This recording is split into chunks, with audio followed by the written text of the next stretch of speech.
Hey everybody, dutchsinse here. It is 5:45 p.m. Central Time on Sunday, October 2nd, 2011. And this is your global earthquake and volcano overview. And now what I've got turned on here is the ANSS feed. So what we're seeing is no earthquake has occurred in the last 14 days except for one. And we can look at the statistics on this in a minute.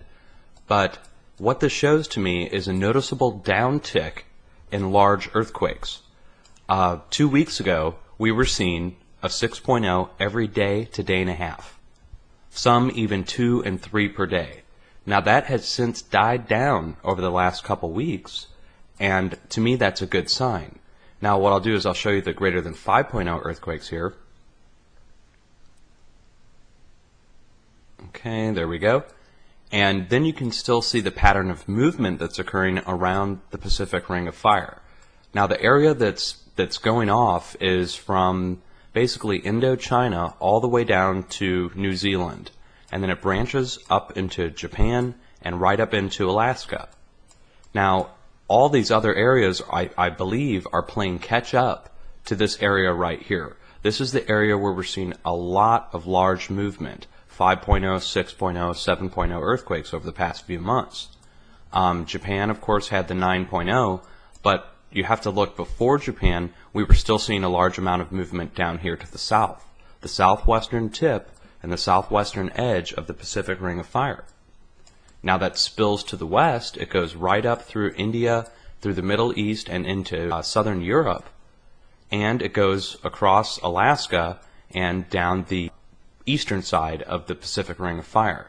Now there's been a noticeable lack of 6.0s that have occurred from Washington State down to Baja California.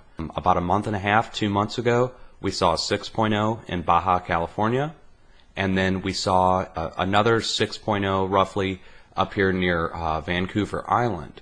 But the U.S. has been noticeably absent of these large quakes. Now if we just take it down a little bit more to 4.0s, you can see the movement on the eastern side of the Pacific Ring of Fire.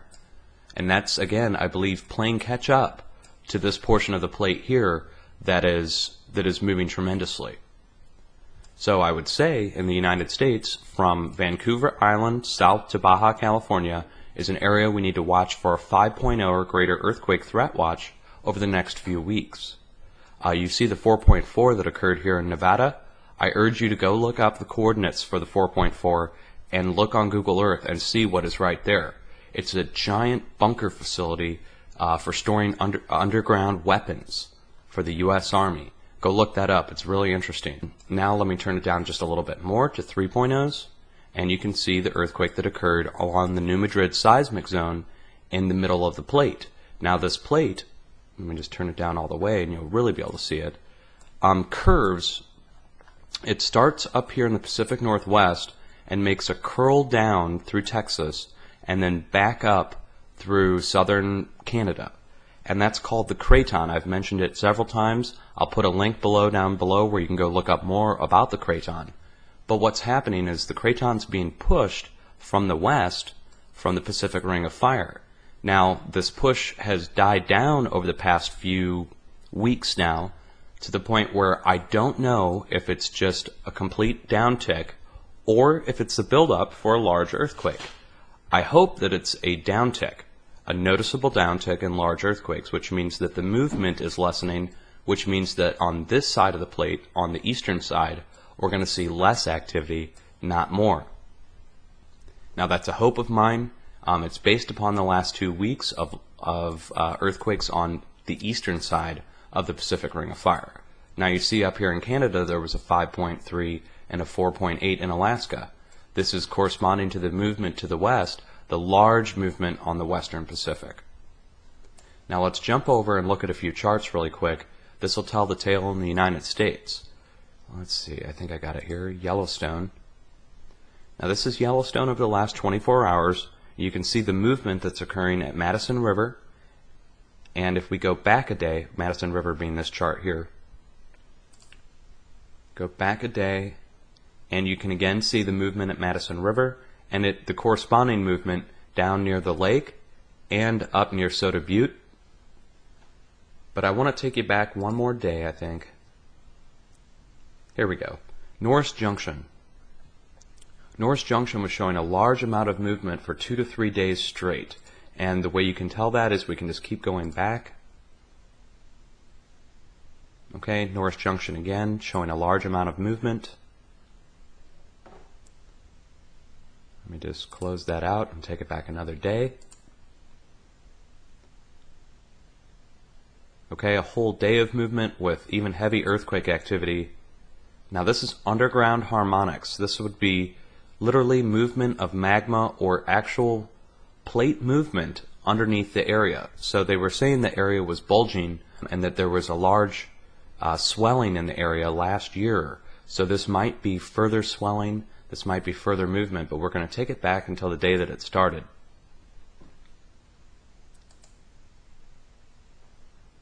Okay, I just have to keep going back here. There we go.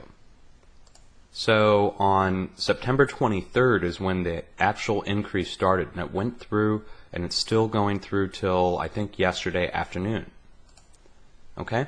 So this says, this to me does not say large eruption, this says movement placed upon the craton, of which the edge of the craton goes right up through Wyoming and through Idaho up into Canada. So we're going to have to watch these areas for 5.0 and greater earthquakes just because of the other movement that's going on along the entire boundary. Now you can see in South America, right up through Central America, over through Puerto Rico and out to the Mid-Atlantic Ridge, the pressure is being transferred, of course, and you get a large amount to the west, a semi-middle amount in the middle, and then a little bit on the east. And that's happening all the way across here. So you can just see this pressure that's building from the west. And then to the, of course, to the east, coming off of Asia and then back to the west over to Europe. So anywhere in these areas, if you live in Poland, if you live in Germany, if you live in France, all the way down to Spain and Portugal, right along Gibraltar, and through the Middle East, right through the Mediterranean Sea. It's a large area to watch, but all this area here is due for large earthquake activity greater than 5.0 in the next few weeks. And the way I see that is, let's go look at the European Agency. Okay, here's one of their maps that shows it, but there's a better map that'll show us the last 48 hours.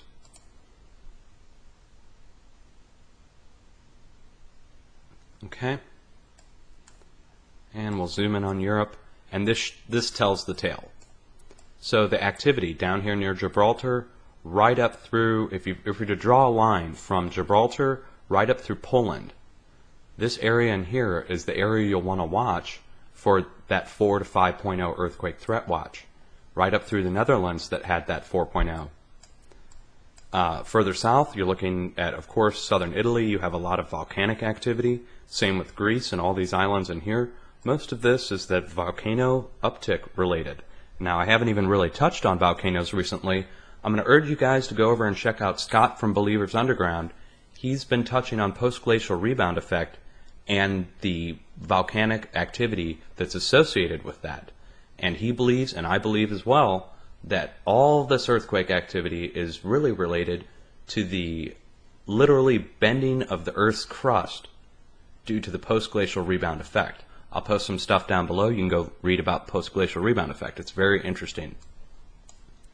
Okay, so if you live Poland, France, Germany, Netherlands, and then south, basically Croatia, west to Italy, and then of course south into Greece.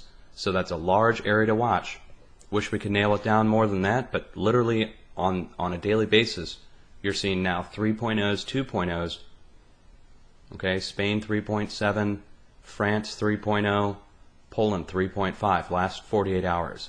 Follow that line, that's the area you want to watch.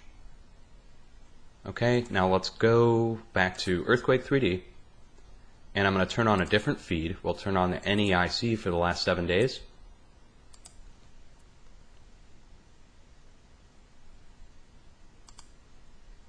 Okay, and here we go.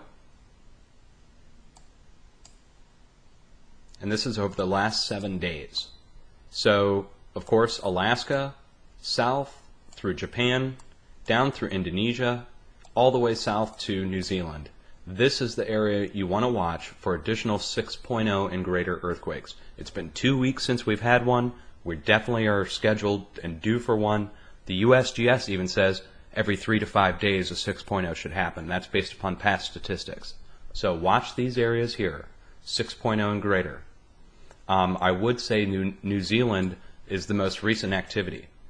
Look down here in New Zealand, south of New Zealand 5.6, midway you got a 5.1, up north you got a 4.8. So right in here, would be I think Vanuatu up to the north, and New Zealand, Auckland down to the south, the Auckland Islands, right through here, 6.0 and greater, 2 weeks from now or less. As we get over to Indonesia, you're again looking at Indonesia all the way over to India as being an area you want to watch, again, for 6.0 and greater within the next 2 weeks.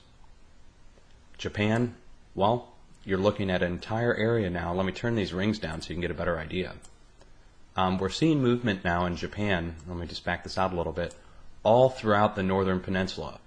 It was located right off of Honshu before. Now we're seeing a large amount of compensation movement. I think that we saw a large amount of movement at once in one spot. Now the other areas, like I said at the beginning of the video, are playing catch up. They're literally having to compensate for that movement. And globally that's happening on the eastern side based upon what's happening here on the western side. Now you see this cluster right here. This cluster is the area I'm talking about watching for a 6.0 and greater, just north of Australia. As we get into Russia and China, you're seeing 5.0s, only one over the last 7 days. However, I would say that you'd have to watch in this area again. We even saw, I think, a 7.8 about 2 or 3 months ago in this area. So it's an area you're going to want to watch for further movement. Africa, noticeably silent lately. So Gulf of Aden region, right down south through the volcanic areas down here, down to the south of Africa.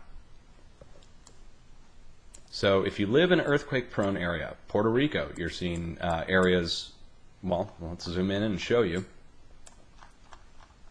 Okay, here's Puerto Rico. Now the Dominican Republic and Haiti were the recipients of the large devastating earthquake, I think almost 2 years ago now, and since then the area to the east is showing a tremendous amount of activity, and it's of course to the north and east of the island on a approximately 20,000 foot drop off there. So we're going to want to watch that area for earthquakes, because if a large earthquake happens, that's a lot of water, a lot of area for possible movement, which could cause a tsunami. It could cause a giant wave displacement. You're going to want to watch for additional earthquakes. Now, United States, edge of the craton. So that, let me name the states: Washington, Oregon, Idaho, Montana, Wyoming, Utah, Colorado, Texas, Oklahoma, Arkansas, southern Missouri, Tennessee, Kentucky, southern Illinois, Indiana, Ohio, and right up through the New England states. And I won't name all those, but it goes right up into southern Canada near Nova Scotia and Ontario, Quebec border. South America, you're looking at, well, basically from Colombia north through Central America into southern Mexico. And then you follow the ridge over to Puerto Rico, and that's your defining edge for earthquake threat watch. And again, we're looking at 5.0 and greater on this side. As we get further south, you're looking at 6.0 and greater, and that would be off the ocean on the Andes mountain range, maybe as far north as Peru, as far south as southern Chile. Mid-Atlantic Ridge, further 5.0s into the future as long as the rest of this activity continues. All right, so hang in there, folks. Much love. If you have any questions, just go ahead and send me a personal message, and I'll put a bunch of links down below that you can go monitor the situation for yourself in your area. Cheers, folks.